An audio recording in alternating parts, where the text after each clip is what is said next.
तत्सवितुर्वरेण्यं भर्गो देवस्य धीमहि धियो यो नः प्रचोदयात्। ॐ भूर्भुवः स्वः तत्सवितुर्वरेण्यं भर्गो देवस्य धीमहि धियो यो नः प्रचोदयात्।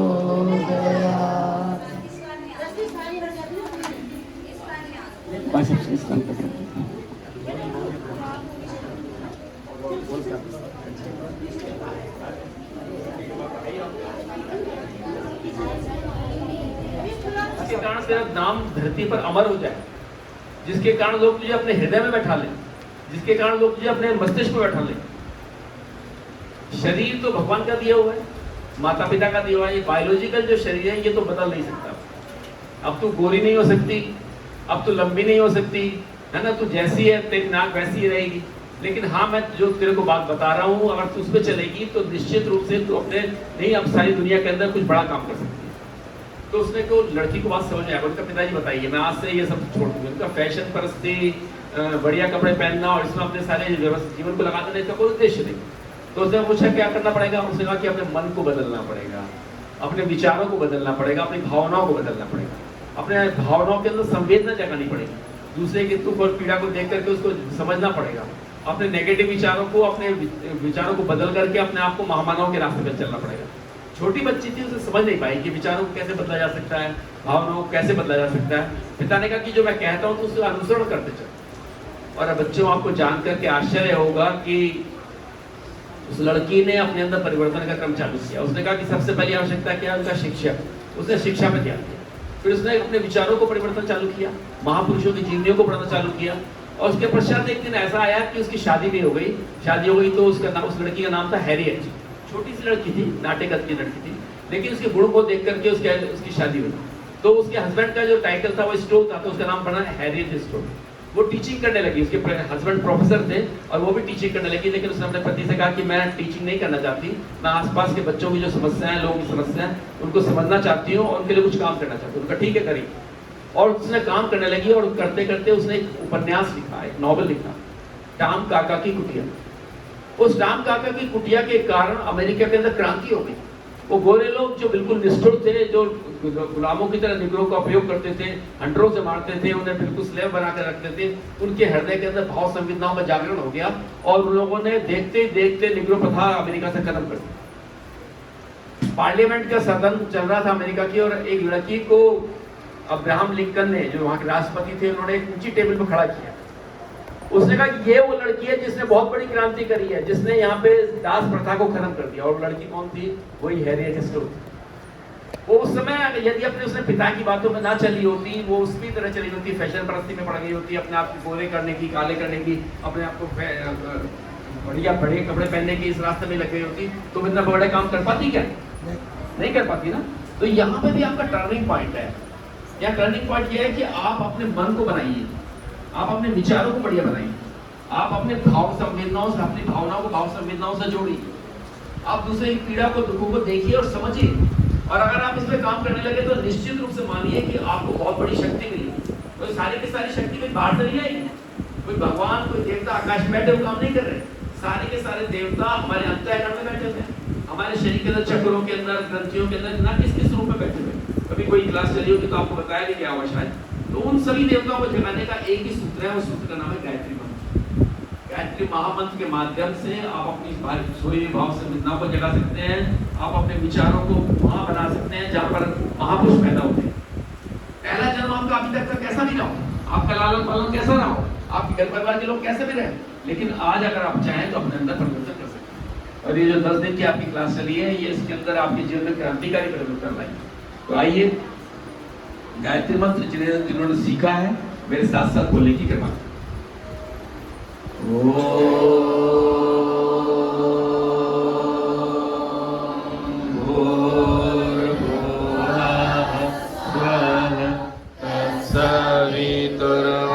तत्सवितुर्वरेण्यं भर्गो देवस्य धीमहि धियो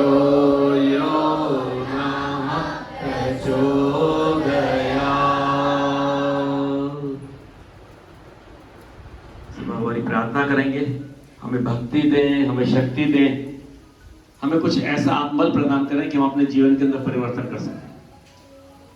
हम इस धरती पर आए हैं तो अपने माता पिता, अपने कुल गोत्र, अपनी जाति, अपने धर्म, अपने संप्रदाय, अपने राष्ट्र का नाम ऊंचा कर सके। कुछ ऐसी आत्मबल हमें मिल सके, इस भाव के साथ गुरु प्रार्थना। ओम गुरु ब्रह्मा गुरु विष्णु गुरुदेव महेश्वर गुरुदेव परब्रह्मा तस्मै श्री गुरुवे नमः।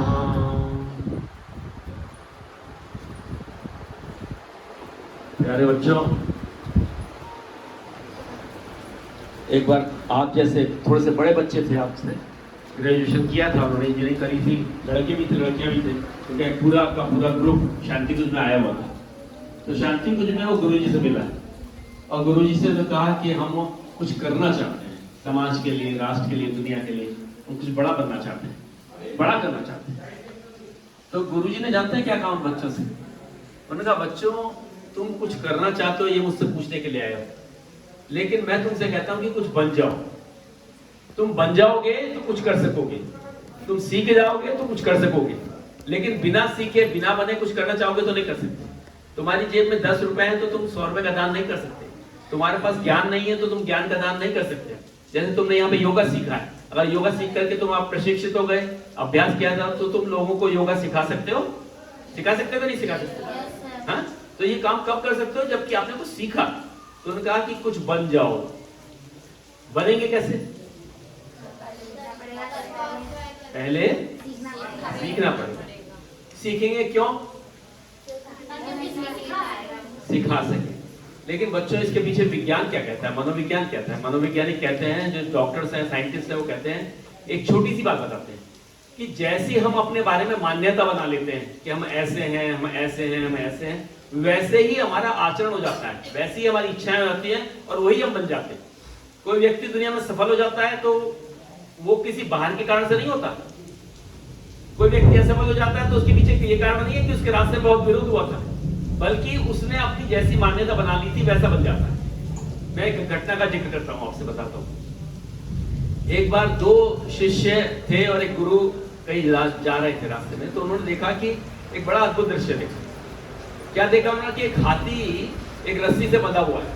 हाथी बहुत बड़ा लंबा चौड़ा है और वो रस्सी बड़ी पतली सी है, बिल्कुल धागे जैसी, और हाथी चिंगाड़ रहा है, पैर पटक रहा है, लेकिन वो रस्सी को तोड़ नहीं पा रहा है। तो उन्हें बड़ा आश्चर्य हुआ।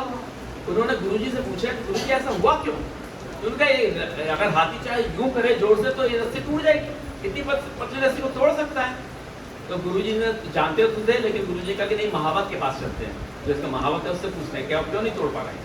इतनी पतली रस्सी को एक झटके में तोड़ देगा। ये बड़े बड़े पेड़ों को गिरा देता है, बड़ी बड़ी चट्टानों को गिरा देता है, पतली सी रस्सी के हिसाब से। तो जो महावत ने बच्चों बात बताई, बड़ी जानदार बात बताई। महावत ने बताया कि जब हम इस छोटे से हाथी के बच्चे को जंगल से पकड़ करके लाए थे तो हमने इसे रस्सी से बांधा था। जब ये छोटा था, कमजोर था, तो इसने रस्सी को तोड़ने का प्रयास किया और जंगल में भागने का प्रयास किया, लेकिन ये रस्सी को नहीं तोड़ सका। फिर इसने प्रयास किया, एक बार प्रयास किया, दूसरे दिन प्रयास किया, तीसरे दिन प्रयास किया, चौथे दिन किया, 5वें दिन किया, 6ठे दिन किया, और ये प्रयास कर करके थक गया। 8वें 9वें दिन 10वें दिन इसने मान लिया कि मैं इस रस्सी को नहीं तोड़ सकता। और ये मान्यता बड़े होने पर भी उसकी इस तरह रही कि मैं इस रस्सी को नहीं तोड़ सकता, और उसने मान लिया कि मैं रस्सी को नहीं तोड़ सकता। अब बड़ा हो गया, वो बड़ी बड़ी चट्टानों को गिरा देता है, युद्ध के अंदर जाता है तो सामने वाली सेना को परास्त कर देता है, लेकिन वो रस्सी को नहीं तोड़ सकता। ऐसा क्यों हुआ? क्यों हुआ? क्योंकि उसने ऐसा मान लिया कि मैं नहीं, उसने ये विश्वास कर लिया कि मैं इस रस्सी को नहीं तोड़ सकता। उसने अपनी मान्यता बना ली। तो बच्चों, हम जैसे अपने बारे में मान्यता बना लेते हैं, जैसा हम अपने आप को मान लेते हैं, हम वैसे ही बन जाते हैं। हम जो कुछ भी हैं अभी तक, वो किस लिए हैं? अपनी मान्यताओं के अनुसार। भगवान के हिसाब से नहीं है, माता पिता के हिसाब से नहीं है, यार दोस्तों के हिसाब से नहीं है, बल्कि हमने अपने आप को जैसा माना हुआ है वैसे ही है, वैसे ही बनेंगे। यदि हम अपनी मान्यता बदल लें, यदि हम अपने विश्वास को बदल लें, तो हम भी बदल सकते हैं। दुनिया का कोई भी व्यक्ति अपने आप को बदल सकता है। तो आपके पास तो सब कुछ है। आपके पास 2 आंखें हैं, 2 पाँव हैं, 2 हाथ हैं, सब कुछ है ना, कमी तो नहीं है। एक बार एक व्यक्ति बहुत परेशानी में था, बहुत गरीबी के अंदर था, बहुत कठिनाई में था, है ना, और उसे अपने पर विश्वास उठ गया। वो आत्महत्या करने के लिए चल दिए। उसने कहा कि नहीं, मैं दुनिया में सफल नहीं हो सकता, मैं नहीं जा सकता। तो क्या हुआ कि जब वो आत्महत्या करने के लिए चल दिया तो वो अपने एक विद्वान के पास पहुंचा। उसने कहा कि मैं मरना चाहता हूँ। क्यों मरना चाहते हो? उसने कहा कि मैं जिस काम में भी हाथ डालता हूँ सफल हो जाता हूँ, फेल हो जाता हूँ। तो आप क्या करिए? उन्होंने कहा कि बस मैं मरना चाहता हूँ। तो उसने कहा कि तुम्हारे पास कुछ नहीं है, तुम व्यापार कर लो। उसने कहा नहीं, मेरे पास 1 पैसा नहीं बचा है, मेरे पास कुछ नहीं है, ना मेरे पास सहयोग है, ना माता पिता है, ना कोई है, ना मेरे पास पैसा है। तो उसने कहा कि एक काम करते हैं, चलिए आप अपनी एक आंख मुझे दे दोगे, और आपकी एक आंख के बदले में आपको मैं 5 लाख रुपए दूंगा। वो बच्चा, लड़का जो अपने सुसाइड करने के लिए जा रहा था, जब उससे कहा गया कि आप अपनी एक आंख दे दो तो मैं तुम्हें 5 लाख रुपए दूंगा, क्या बात कर रहे हैं, मैं अपनी आंख कैसे दे सकता हूँ? उसने कहा तुम मुझे अपनी 2 आंखें दे दो, मैं तुम्हें 10 लाख रुपए दूंगा। उसने कहा फिर मैं क्या करूंगा, मैं तो अंधा हो जाऊंगा। उन्होंने कहा कि चलो तुम अपनी एक किडनी दे दो, तुम्हारे पास 2 किडनी है, तुम एक किडनी से जीवन जी सकते हो, तो मुझे एक किडनी दे दो, तुम्हें मैं 10 लाख रुपए दूंगा। उसका नहीं दे सकता। ऐसे करते करते चलो तुम अपना एक हाथ काट के मुझे दे दो, मैं किसी का लगा दूंगा और मैं तुम्हें 10 लाख रुपए दे दूंगा। उसने नहीं दे सकता। तो उसने कहा जरा हिसाब लगाना, तुम कितने करोड़ों के मालिक हो? हर बच्चा जिसके पास 2 आंखें, कान है, नाक है, वो कितने करोड़ों का मालिक है? कई करोड़ों के मालिक है हम, कई करोड़ की। हमें अपनी कीमत पता नहीं है। हमने अपने बारे में कुछ सोच लिया है कि हम ऐसे हैं और हम ऐसे ही रहेंगे। किसी बच्चे ने से मैंने पूछा कि आपको 12th का एग्जाम था उसका, मैंने कहा कितने परसेंटेज लाओगे? उसने कहा कि अच्छा इंटेलिजेंट लड़का था। उसने कहा मैं 90% तक तो ले ही आऊंगा। तो मैंने कहा तुम 90% पे क्यों चुप गए? उसने कहा नहीं, बस मेरे को लगता है कि मैं ज्यादा नहीं कर पाऊंगा। उन्होंने कहा 90% तक कैसे कर लोगे? उसने कहा बस मैं खूब पढ़ता हूँ, मैं इंटेलिजेंट। तो मैंने कहा तो 100% क्यों नहीं कर सकते तुम? और उसने अपनी मान्यता बदली। उसके जो पहला एग्जाम हुआ था, जो होम एग्जाम होता है उसका 12th का, उसके अंदर उसके 90% ही नंबर आए। लेकिन उसके बाद वो हम लोगों से मिला, बातचीत हुई, और जानते हैं बोर्ड के एग्जाम उसके कितने नंबर आए? 98.9% नंबर आए। क्यों? उसने अपनी मान्यता बदल दी। इंटेलिजेंट तो था, लेकिन उसने अपने कहा कि नहीं, अब मैं 100% लाऊंगा। 1-8% तो हो सकता है, तो 98% आ। यदि आप में से यहाँ बैठा हुआ हर बच्चा सोच ले कि मुझे इतने % नंबर लाने हैं, यदि मुझे ऐसा बनना है, तो बन सकता है। ठीक है? ये किसके हाथ में है? आपके हाथ में है, अपने हाथ में। ठीक है ना? आपके पास, अभी मैंने निवेदन किया कि आपके पास कुछ है, आपने बहुत कुछ सीखा है। अब आपको जाकर के घर में जाकर उसका क्या करना है? यूज करना है। कल जब मुझे आदेश हुआ था तो मैंने कहा कि मेरे गुरुदेव ने बच्चों के बारे में कहा क्या कहा है, तो मैं ढूंढ रहा था बच्चों, है तो ढूंढ रहा था, मैं अपने गुरुदेव की वाणी को ढूंढ रहा था। तो बच्चियों के लिए गुरुदेव ने क्या कहा है? तो उन्होंने कहा कि मेरे बच्चियों को बताना कि वो जीवन का लक्ष्य बनाए। उनमें मैं केवल गुरुदेव की बात को आपके सामने पढ़ूंगा, जहां जरूरत होगी तो मैं थोड़ा सा एक्सप्लेनेशन दूंगा, इसलिए मैं लिख कर लाया केवल गुरुदेव की वाणी। उन्होंने बोला कि जीवन का लक्ष्य बनाना। अगर किसी के पास जीवन का लक्ष्य नहीं है तो वो कैसा है? वो कहीं भी नहीं पहुंचेगा। घड़ी के पेंडुलम की तरह घूमता रहेगा, लगेगा तो सही कि वो कुछ कर रहा है, लेकिन वो कहीं पहुंचेगा नहीं। तो सब लोग अपने जीवन का लक्ष्य बनाना, लेकिन लक्ष्य बनाओगे कैसे? जब आप अपने बारे में अपनी मान्यताओं को बदलोगे। अभी तक सारे बच्चों की, लड़कियों की 3 मान्यताएं हैं। आप बताना इन 3 मान्यताओं से अलग हो कि नहीं हो? अगर अलग हो तो बताना। पहली मान्यता तो ये है कि घर के अंदर मम्मी पापा जब खूब प्यार करते हैं तो क्या कहते हैं? ये मेरा राजा बेटा। बेटी को कहते हैं ना, ये मेरा राजा बेटा। सुना है कभी? कहो। हाँ, तो लड़की ने कहा कि बेटा होना बड़ी बात है, तो हम बेटा ही बन जाए। तो लड़कियों ने क्या किया? लड़कियों ने कहा कि हम क्यों लड़कों के जैसे बाल रखेंगे, बाल कटवा लेंगे, हैं? हम भी वैसे टी-शर्ट पहनेंगे, हम भी वैसे पैंट पहनेंगे, हम वैसे ही पहनेंगे, और वो लड़कों की तरह रहने लगे। उन्हें लगता है कि राजा बेटा बनना बढ़िया बात है, बेटी हो तो बड़ी बात नहीं है, राजा बेटा होना बड़ी बात है। तो लड़कों जैसे आचरण कर लगे, मैं खाऊंगा, मैं हम करेंगे, और बिल्कुल लड़कों की तरह भाषा में बोलने। देखो कई जगह जाकर ये ड्रेस वाली बात तो मानते हो कि बन गई कि नहीं बन गई? एक मान्यता बना ली कि बेटा, राजा बेटा बनना बड़ी बात है। दूसरी मान्यता क्या बना ली? हम बहुत सारे घरों में जाते हैं तो वहाँ पे लोग फैशन परस्ती की तरफ बहुत जाता है कि ब्रांडेड कपड़े पहनेंगे, फैशन परस्ती करेंगे। तो उन्होंने कहा लड़की ने मान लिया कि हम अगर एक्ट्रेस की तरह, फिल्मों की एक्ट्रेस की तरह, फिल्म की हीरोइन की तरह रहेंगे तो बिल्कुल हमारा ये जीवन का लक्ष्य होना चाहिए। तो हम वैसे ही दिखेंगे और वैसे ही प्रयास करते हैं। तो बढ़िया कपड़े पहनेंगे, बढ़िया टिप टॉप करके रहेंगे, बढ़िया फैशन से रहेंगे तो ये मानेंगे। तो एक मान्यता ये बना ली कि हमें क्या बनना है, उन्हें एक्ट्रेस की तरह उनकी तरह रहना, उन्हें अपना आदर्श मान लिया। तीसरी मान्यता है क्या भाई, घर के अंदर लड़की और लड़की से भेदभाव किया जाता है। क्या जाता है, लड़की को आगे रखा जाता है। बहुत सारे घरों में नहीं होता, बहुत अच्छी बात है। आपके घर में नहीं होता तो आपकी मान्यता नहीं होगी। कई घरों में हम लोगों ने देखा है कि जहाँ थोड़ा सा अभी विकास नहीं हुआ वहाँ ये मान्यता बन जाती है। तो लड़कियां कई जगह पे छोटे गाँव के अंदर उसकी जगह ये मान लेती हैं कि हम लड़कों से पीछे हैं, लड़के हमसे आगे हैं और हम लड़कों से पीछे। भाई हमारा आगे है, हम भाई से पीछे हैं। तो तीन मान्यताओं में आज के बच्चे जीवन जी रहे हैं। एक तो फैशन परस्ती की मान्यता बना ली है, उसमें जी रहे हैं। दूसरी उन्होंने मान्यता बना लिए थे कि हमें बेटा बनना चाहिए, उसमें जी रहे हैं। या फिर वो ये चाह रहे हैं कि हम तो बेटों से लड़कों से कम है, कमजोर मान्यता है। तो क्या ये बदली जा सकती है मान्यता? ये मान्यताएं बदलनी पड़ेगी।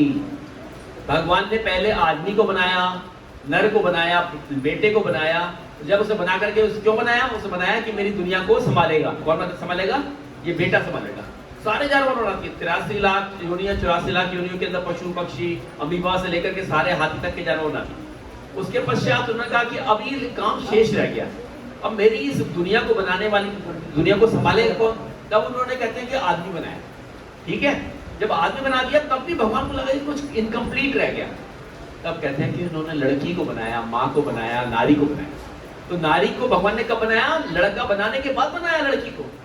कि लड़की जो चीज लड़का भी नहीं कर सकता वो लड़की कर सकती है, जो पुरुष नहीं कर सकता वो नारी कर सकती है। इसलिए नर के अंदर एक भी मात्रा नहीं है, नारी के अंदर 2 मात्राएं एक्स्ट्रा है नर से, है आ की मात्रा और ई की मात्रा, है ना। तो बढ़ी गई है। पहले तो सुना होगा ना आपने, सीता राम, पहले राम सीता बोलते हैं क्या कोई? क्या बोलते हैं? सीता राम, राधा कृष्ण। तो बोला जाता है लक्ष्मी नारायण। सब जगह पहले नारी को रखा जाता है ना। शादी के अंदर भी जब 7 फेरे होते हैं तो 4 फेरे में लड़की आगे चलती है। मतलब कि भगवान की कृपा नारी के ऊपर हुई। फिर हम ये लड़कियां हमारी दीनहीन कैसे रह गई, पीछे कैसे रह गई, पिछड़ कैसे गई। देखिए ये बहुत सत्य तो नहीं है। आपने सुना होगा, सती मदालसा का नाम सुना होगा, अनुसुईया का नाम सुना होगा, अपाला का सुना होगा, गार्गी का सुना होगा, मैत्रेय का सुना होगा। ये कौन थे? ये विदुषी महिलाएं थी। कौन थे? इन्होंने वेदों की ऋचाएं लिखी। इतनी विद्वान महिलाएं थी हमारे वैदिक काल में। आपने रानी लक्ष्मीबाई का नाम सुना होगा, मार्गारेट अल्वा का नाम सुना होगा, मार्गारेट थैचर का नाम सुना होगा, इंदिरा गांधी जी का नाम सुना होगा। ये बहादुर महिलाएं थी क्या कमजोर महिलाएं थी? हैं? आपने इंदिरा नूई का नाम सुना है? इंदिरा नूई पेप्सिको की जो कंपनी है ना, पेप्सी कोला जो पीते हैं, उसकी चेयरपर्सन है। उनकी प्रतिदिन की आय कई करोड़ की है, प्रतिदिन की आय कई करोड़ की। कहां से बन गई? क्या लड़कियां बिजनेस से संभाल सकती? आज के व्यक्तियों को भी अभी हिंदुस्तान में किसी को कहो कि आप लड़कियों को ये वाला पद दे दीजिए, लड़कियों में साहस नहीं होता, लड़कियों में शौर्य नहीं होता, लड़की में मेहनत करने की ताकत नहीं होती, हम उनको नहीं दे सकते। तो क्या ये सत्य बात है? ये सत्य बात नहीं है।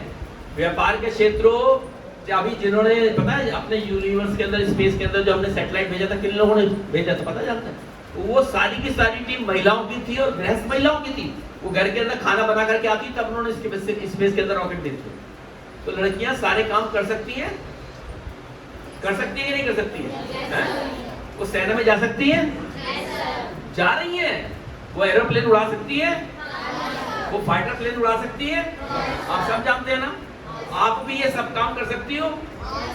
क्या करना पड़ेगा? अपनी मान्यता को बदलना पड़ेगा कि मैं नहीं कर सकती। ये जो एज है ना बच्चों आपकी, यहाँ पे आपके अंदर बायोलॉजिकल चेंजेस हो रहे हैं, तो इस चेंजेस को समझना पड़ेगा। यहाँ पर यदि आप लोगों को दिशा मिल गई, यदि आपने अपने जीवन को संभाल लिया, तो फिर आपको आगे बढ़ने से दुनिया की कोई ताकत रोक नहीं सकती। तो कोई हमें बड़ा काम करना है या छोटा ऐसे ही बिल्कुल बिटपिट जीवन जी करके चले जाना है? बड़ा काम करना है तो एक लक्ष्य बनाना, उस लक्ष्य पर चलना, थोड़ा थोड़ा नियमित रूप से चलना। यदि आप चले तो कुछ बन सकते हैं। तो मैं निवेदन कर रहा था, आपसे बता रहा था कि अपने गुरु जी ने, आचार्य जी ने, है ना, उनकी बात बता रहा था। यदि आप उनको देखें, उनकी स्कूलिंग जानते हैं कितनी थी? 4th क्लास की, 4th क्लास तक पढ़ाई की थी। लेकिन जानते हैं उनके ऊपर 100 से ज़्यादा PhD को हो रही है। PhD की बात जानते हैं? पढ़ाई होती है जिसमें किसी व्यक्ति विशेष के ऊपर कोई उसका अध्ययन किया जाता है। 100 से ज़्यादा डॉक्टरेट की उपाधि, 40 से ज़्यादा मिल चुकी है उनके ऊपर, और 60 उपाधियाँ पे काम हो रहा है। स्कूलिंग कितनी थी? 4th class. यदि आप कम पढ़े लिखे तब भी आप बड़े बन सकते हैं? तो उन्होंने कहा हाँ बन सकते हैं। बताएं 3500 पुस्तकें लिखी, 3500 बुक्स, और उसको पढ़ करके लोगों ने अपने जीवन को बदल लिया। तो कोई भी किसी भी निकृष्ट से निकृष्ट स्थिति में हो अपने आप को बदल सकता है। ऐसे आचार्य जी ने अपनी बच्चियों के लिए कुछ छोटी छोटी बातें बोली। तो पहली बात बोली कि उन्होंने अपने जीवन का एक लक्ष्य बनाना। कोई डॉक्टर बनना चाहता है, इंजीनियर बनना चाहता है, बहुत अच्छी बात है, लेकिन गुणों से संबंधित एक लक्ष्य बनाना। तो मैं कुछ बातें, छोटी छोटी बातें आपको लगेगी कि जो उन्होंने कही है कि मेरे बच्चे को बता दे रहा हूँ, बातें मैं आपको सामने रख रहा हूँ, लेकिन वो छोटी छोटी बातें आपके जीवन का कायाकल्प कर सकती हैं। ठीक है, चाहे तो आप आपके पास कॉपी पेन नहीं, लेकिन चाहे तो नोट कर लेना। ठीक है, पहली बात तो ये ध्यान रखना कि आपकी बहनों का ख्याल आपको रखना है। आप किसी भी घर में जाएं, यदि आप देखें कि किसी भी लड़की का चित्र ऐसा एडवर्टाइजमेंट में लगा हुआ है, कुछ भी लगा हुआ है, तो उनसे हाथ जोड़ के प्रार्थना करना कि लड़की का ऐसा चित्र रख। जिस स्कूल के अंदर आप कर रहे हैं, बड़े बड़े स्लोगन्स लिखे हुए हैं, बड़े बड़े सद्वाक्य लिखे हुए हैं, आप उनको कहना कि आप अपने घर में एक मोटिवेशनल सेंटेंस का, एक वाक्य का एक आप बैनर लगा दीजिए, एक चित्र लगा दीजिए। लेकिन अपने घर से ये जो आपने चित्र में नंगी, आधी नंगी लड़कियां लगा रखी हैं, फैशन परस्ती वाली लड़कियां तो चित्र लगा रखे हैं, इन चित्र को हटा लीजिए। ये कर सकते हैं।